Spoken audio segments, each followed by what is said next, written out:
So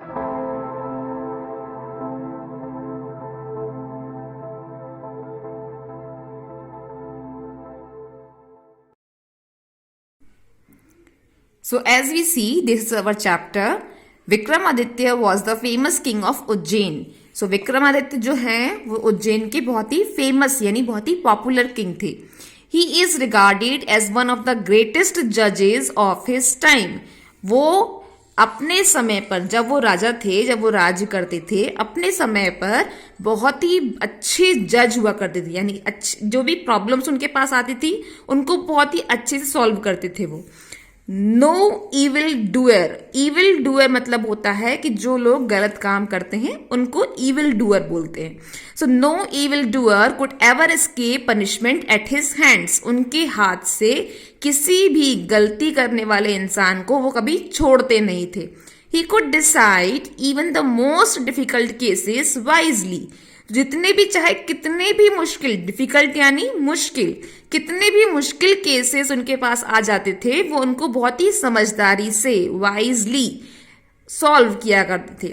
but nothing is immortal. लेकिन हम जानते हैं कि कुछ भी चीज अमर नहीं होती. सो इमॉर्टल मतलब क्या हुआ, जो कभी भी खत्म हो जाती है. As the time passed, the king passed away and his palace lay in ruins. और जैसे जैसे समय गुजरता गया जो किंग है वो भी passed away यानी कि उनकी भी डेथ हो गई और जहां पे वो राज्य करते थे, जो पैलेस था उनका, वो खराब हो गया, बिल्कुल बर्बाद हो गया. People almost forget him. जितने भी लोग थे वो सब उनको भूल गए. जो भी राजा के राज में लोग रहते थे वो सब लोग भूल गए उनके लिए. The world knew nothing about the matter till an incident took place. तो जितने लोग जो थे वो सब भूल चुके थे उनके लिए, इसीलिए उनके बारे में कोई बात नहीं करता था.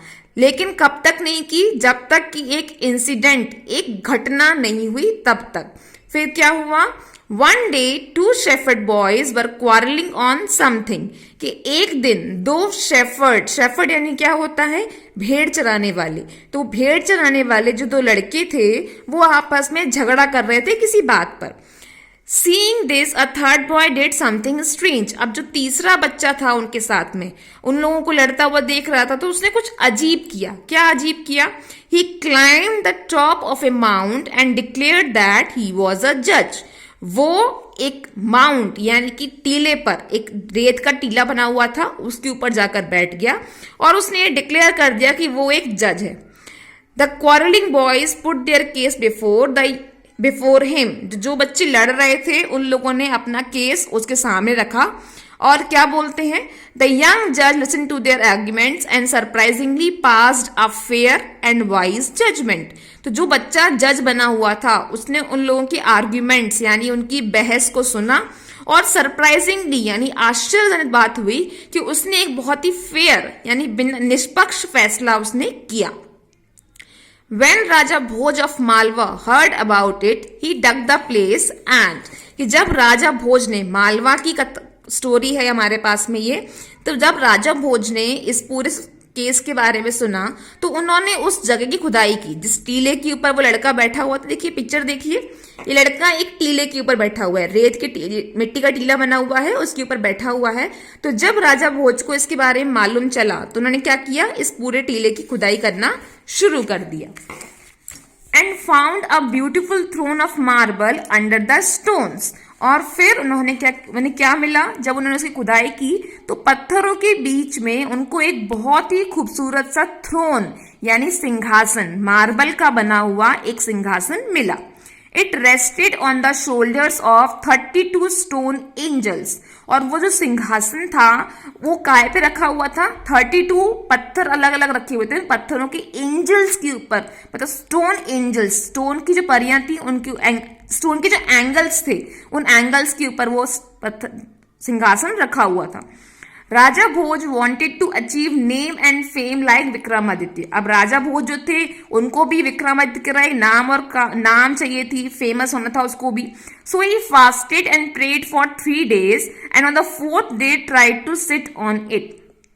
तो उसने क्या किया, फास्टेड यानी व्रत रखा, प्रे की भगवान से, ईश्वर से प्रार्थना करते रहा और 3 दिन तक उसने व्रत रखा और चौथे दिन उस सिंहासन के ऊपर बैठने की उसने कोशिश की. But one of the angel said to him, are you worthy of sitting on it. लेकिन जो 32 एंगल थे, 32 एंगल्स लगे हुए थे, उनमें से एक एंगल बाहर निकला और उसने पूछा उनको कि क्या आप इस सिंहासन पर बैठने के लायक हो. Did you never desire to conquer other kingdoms and rule over them. क्या आपने कभी ऐसा नहीं सोचा कि आपको दूसरे राजाओं के किंगडम्स पर, उनके राज्य पर उनको जीतना है, उनको कॉन्कर करना है, उन पर जीतना, उनको उनके पास राज करना है. The king said, I have decided so and I am not worthy of sitting on the throne. तो राजा बोला कि नहीं, मैंने तो डिजायर किया है, मैं तो चाहता हूं कि मैं दूसरे राजाओं से उनके राज्य को छीन लूं और उस पर राज करूं. तो उसने बोला कि नहीं, I am not worthy of sitting on the throne, मैं इस सिंहासन पर बैठने के काबिल नहीं हूं. The angel flew away after he advise the king to fast and pray for another 3 days. तो जो एंगल था, वो जो एंजल थी, वो फ्लू हो गई, वहां से उड़ गई वहां से एंजल, और उसने क्या किया, किंग को बोला कि तुम 3 दिन और फास्ट रखो और भगवान से प्रार्थना करो. The king fasted and prayed for another 3 days and then came to sit on the throne. तो जो राजा था उसने अगले 3 दिन तक और व्रत किया, भगवान से प्रार्थना की और फिर उस सिंहासन पर बैठने की कोशिश की, उस थ्रोन पर बैठने की उसने कोशिश की. But then one more stone angel asked him, O king, have you never desired to get another man's wealth? तो एक और एंजल वहां से निकल कर आई स्टोन में से. तो उसने क्या बोला, क्या आपने कभी ऐसा नहीं सोचा कि आप किसी दूसरे राजा की या किसी दूसरे इंसान की वेल्थ यानी उसकी प्रॉपर्टी, उसके पैसों को हथिया लो.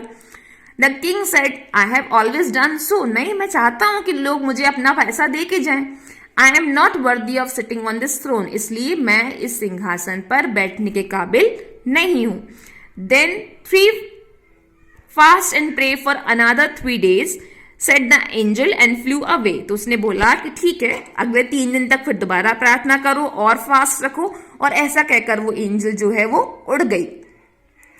In this way 96 days passed and during these days 31 of the angels came to interview the king. और इस तरीके से 96 दिन निकल गए, गुजर गए, और इन सभी दिनों में 31 जो एंजल्स थी उस स्टोन की वहां से निकल कर आई और राजा से उन्हें इंटरव्यू किया, उनसे सवाल पूछा.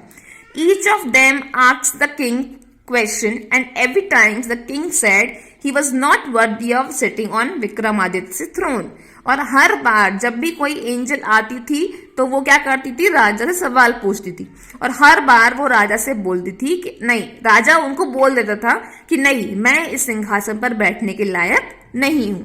Now only one angel was left. The king thought this angel would let him sit on the throne. अब सिर्फ एक एंजल बची हुई थी. हमने पढ़ा था ना शुरू में कि 32 एंजल्स थी, अब सिर्फ एक बची हुई थी.